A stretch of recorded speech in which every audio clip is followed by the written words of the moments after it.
শাপলা আমরা সবাই চিনি। শাপলা রান্না বা ভাজি খেতে কী যে মজার!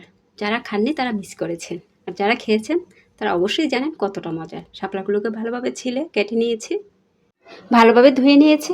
আর শাপলা কাটা খুবই সহজ, আপনাদেরকে দেখায়নি, সবাই কাটতে পারবে। লাল কালারটা যাওয়ার জন্য এটা একদমই অপশনাল, ভাপানোটা একদমই অপশনাল, কারণ সরাসরি কষালে একদম সিদ্ধ হয়ে যায়। পানিটা ফেলে দিয়েছি, একটা কড়াই বসিয়ে দিলাম, পরিমাণ মতো তেল দিয়েছি, কিছু পেঁয়াজ কুচি কাঁচামরিচ কুচি দিয়ে দিলাম। পেঁয়াজটি একটু ভেজে চিংড়ি মাছগুলো দিয়ে দিব। আমি চিংড়ি মাছ দিয়ে রান্না করব। চিংড়ি মাছগুলোকে কেটে ভালোভাবে ধুয়ে নিয়েছি আর ছোটো ছোটো টুকরা করে নিয়েছি। ছোট বড় সব ধরনের চিংড়ি আছে।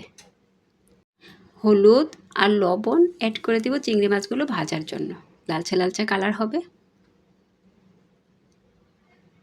ভালো করে ভেজে নেব চিংড়ি মাছগুলো। তারপর পানি দিয়ে দিলাম আর বাকি মশলাগুলো একে একে যোগ করব। রসুন বাটা, মরিচের গুঁড়া, ধনিয়ার গুঁড়া, জিরার গুঁড়া দিয়েছি। এখন মশলাটা ভালোভাবে কষিয়ে নিব। প্রয়োজন হলে হলুদ দিবেন, না হয় দরকার নেই। কষানো হয়ে গেলে ভাপিয়ে রাখা শাপলাগুলো দিয়ে দিব। এই শাপলার রেসিপিটা খেতে যে কি মজার, সত্যি অসাধারণ। অবশ্যই ট্রাই করে দেখবেন, এখন বাজারে অ্যাভেলেবেল পাওয়া যায়। আপনারা চাইলে কিন্তু এই অবস্থায় কষাতে কষাতে ভাজি করে নিতে পারেন। আমি এটা ঝোল রান্না করব, তাই একটু কষিয়ে পরিমাণ মতো ঝোল দিয়ে দেব। চিংড়ি মাছ দিয়েও ভাজি করতে পারেন, আবার যে কোনো মাছ দিয়ে বা মাছের মাথা দিয়েও রান্না করতে পারেন।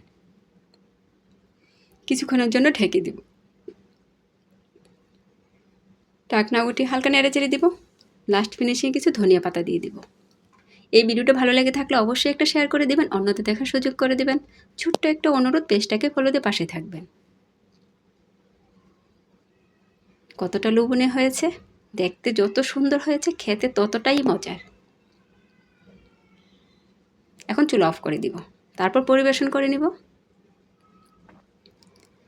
এতক্ষণ ভিডিওটা দেখার জন্য অসংখ্য ধন্যবাদ। আপনাদের মাঝে আবারও চলে আসবো নতুন এক ভিডিও নিয়ে। ততক্ষণ সবাই ভালো থাকবেন। আল্লাহ হাফেজ।